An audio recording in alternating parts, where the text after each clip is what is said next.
Okay, today we're just having a bit of a look at an FT7, which it's one of my favourite little hobby radios, and but they are not without their problems and bits and pieces that need to be sorted. We've got a 7 and a 7B actually here at the moment, which are part of our collection, and both of them need a little bit of attention. As you'll see, excuse me, we have been dragging out output transistors. Now, here's the two output transistors that are very, very non-functional, and a little bit of a hint when you're doing these. Now we've just put one transistor in, whoops, just in there. Hang on, let's get this light working better. That's not better, that's better.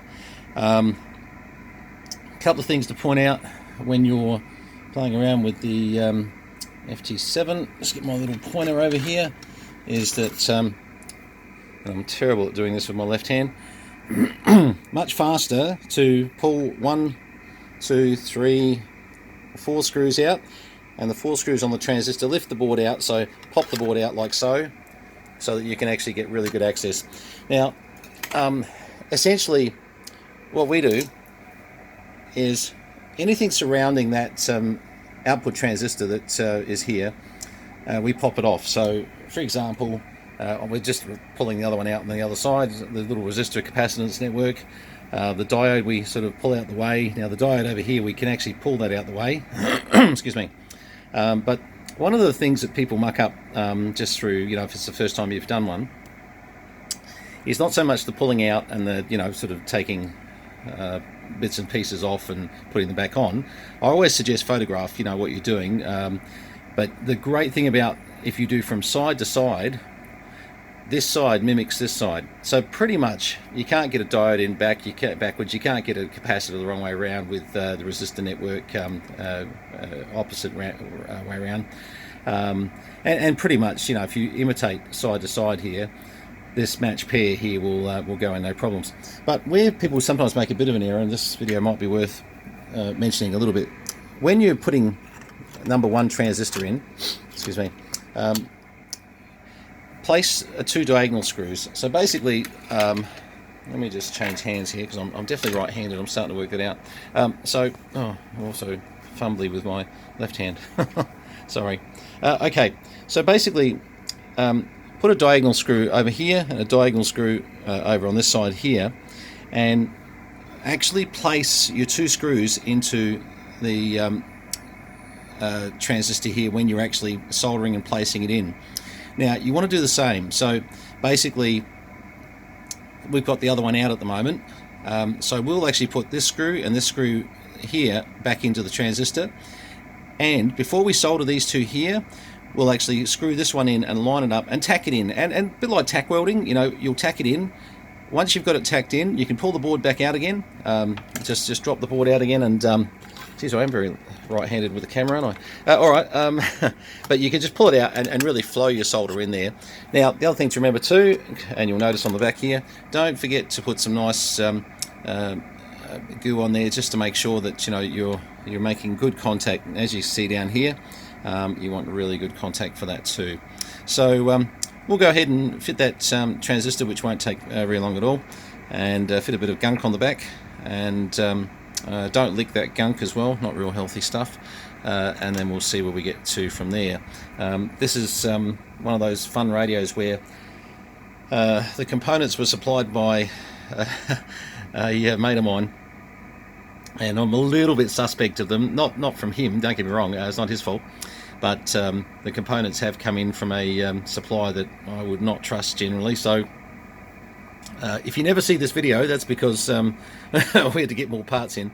But anyway, we thought we'd give them a go and see if the 2SE 2395s would actually work, that he's sourced from a country north of us. I'm very suspect. I've had more stuff out of the north that doesn't work, that's counterfeit, and anyway, it's worth a go. All right, okay, we'll go and put a few bits in. Just to comment on these leads too. Rarely are these leads ever the length you need. With an FT7, you're pretty much halving the leads. If you take them back from just before the that point there, on all leads they'll just fit perfectly. If you try to make them fit as they are, they definitely will give you loads of bother. So don't be scared to cut them a bit shorter, but once again, where the flange, where it comes back, sorry, I'm going to get onto this properly, where, pretty much, if you were to cut right up that, there's the end of it there. Someone there, Roger Beep, going crazy, shut up. So just before the line there, and for an FT7, you've got plenty of lead left there, but they'll just pop in so much easier and then trying to sort of let them bend up, and then when you try to mould them in, you'll only just cause more pain, so just cut them a bit shorter. Right, as you can see, so we've pre-cut these to suit. The other thing too, especially if you're importing from up north, never trust multimeter them, and check base collector, base emitter, and make sure that it is correct.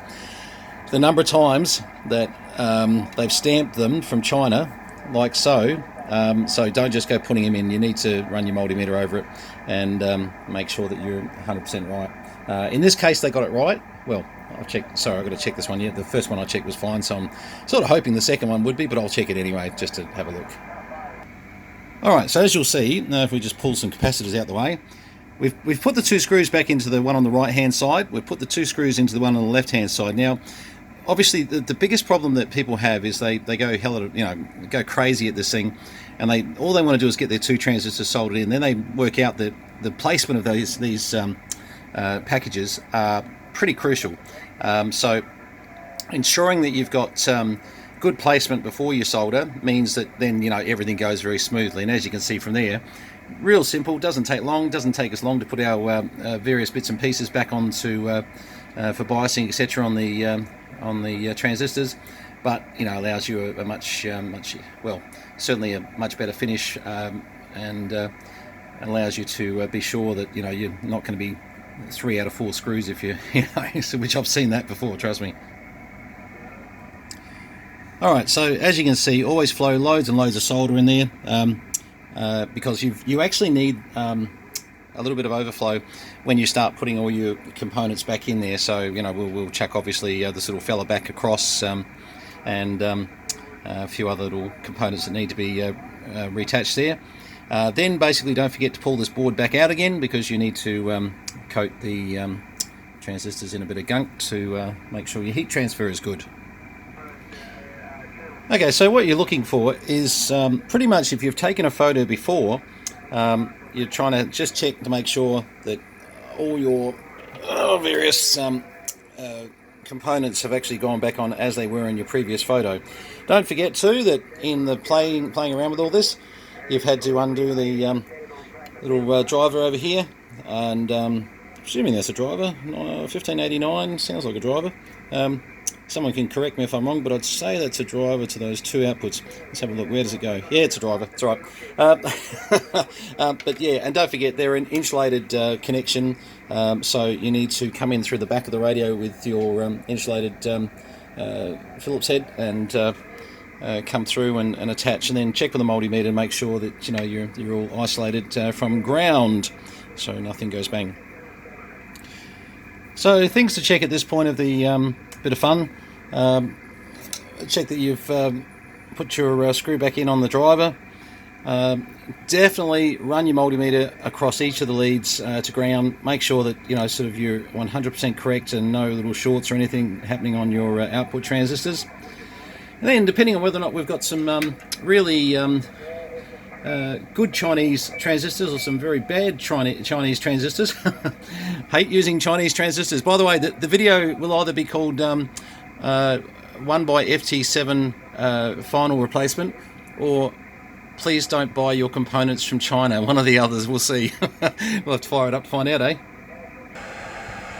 Okay, so we've been sourcing a few bits and pieces. Hang on, I'll just turn that squelch up. That's better. And turn that one down. Sorry. Okay. I think we've got a case of, as much as I hate to admit it, we've just spent 15 minutes fitting some transistors that are definitely no good. And unfortunately, this is our experience with Chinese suppliers. So whilst this has been good to show you, just the ins and outs of replacing a set of transistors, the end result. Actually, I was just having a look on the Crow, and I'm seeing just as a quick. I'm seeing a really good drive into here. Output of the 1589, no problems, and just nothing coming out of these transistors. Now, for once, and they're not a direct short or anything, or their pinouts are not incorrect or anything like that. They just don't work. So, yes, welcome to China. Sorry to my Chinese friends.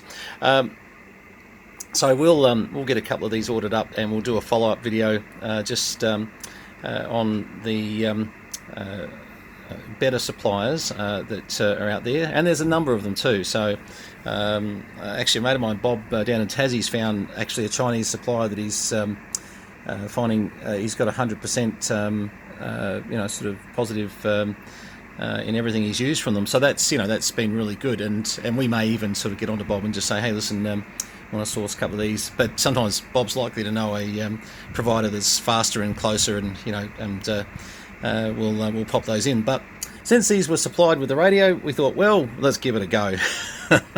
And they did sort of pin out wise, they looked reasonably good, as far as it wasn't going to sort of send anything up in smoke. But yeah, no, she's not good. Anyway, the good news is that we've isolated and found we've got good feedback from the driver going into it. So a couple of working transistors, and there's just no reason that it won't work. We've got good voltage supply to them and everything, so there's unfortunately about 101% chance that faulty transistors. I can't even tell you who they're from, to be honest, because they just came in a package like so. So if you ever see this part number, don't buy them. Probably when I say the part number, not so much the 2SE 2395, the UT U3 MST 9185. That one might be a telltale as to where the chap actually got these from. Okay, so look, at least today we've learned a little bit on just whether it's this radio or any radio, just how to actually set up these little packages and how to make sure that they're soldered in correctly, and to do the relevant checks, etc. I think one of the other things that was mentioned earlier is take photos, going in, going out, etc. Sometimes I've sort of done a few of these, so I'm pretty used to it. But if you haven't done too many, good to sometimes just have a photo to go back to and go, because you'll just have a mental blank. Did that cap and that resistor go this way around or the other way around, or that diode, if you've taken it completely out of circuit, which was anode, which was cathode, blah blah blah. Okay, well, we'll come back to this one because we're definitely going to fix it. Let's just need to get some decent parts for it, and hopefully we'll have it up on the monitor, pushing a bit of power. I think at the moment, off the driver, I think we saw millivolts coming off it. Let's have a look. What was it? Oh yeah. Yeah, she's yeah, those outputs are no good. All right, well, certainly good to at least go through a little bit of this. We'll do a follow up on this one as soon as parts arrive. And look, some people have been asking me actually, whether we fix things here. Look, I just need to probably make a point. Look, I do an hour at the bench every now and again. Unfortunately, I've got a few medical issues which I can't stay at the bench very long, so I stopped doing repairs, when I injured, unfortunately, and so now it's just a bit of a hobby. And anything you see from me, don't treat it as a professional working every day in the industry. Not a chance. Just a hobbyist, filling in a bit of time while he sort of, sometimes I'll get an hour where the back's not too bad and think, righto, well, let's get into something. But after about an hour or so, there's a few pains and things that stop me from staying at the bench for too long. But it doesn't stop me from enjoying the hobby, and that's the main thing. And that's sort of what we want to try and get across to everybody that has a look at any of these videos. Not to get too serious about anything, just enjoy whatever part of the hobby that you're enjoying. And everybody's different. We've all got different tastes, of course, and mine are a bit obscure, weird. But what can you do? All right, 73s from VK3CM JDW229, and yeah, sorry this one wasn't a success, but it is important to show you the failures as well as the successes. I think, if every video said, hey, look at that, so easy, sometimes we've got to show you where, something can go wrong, and happy to do that, that's for sure. And always love the comments and the emails that we're getting. Really appreciate the feedback. 73s. catch you all a bit later.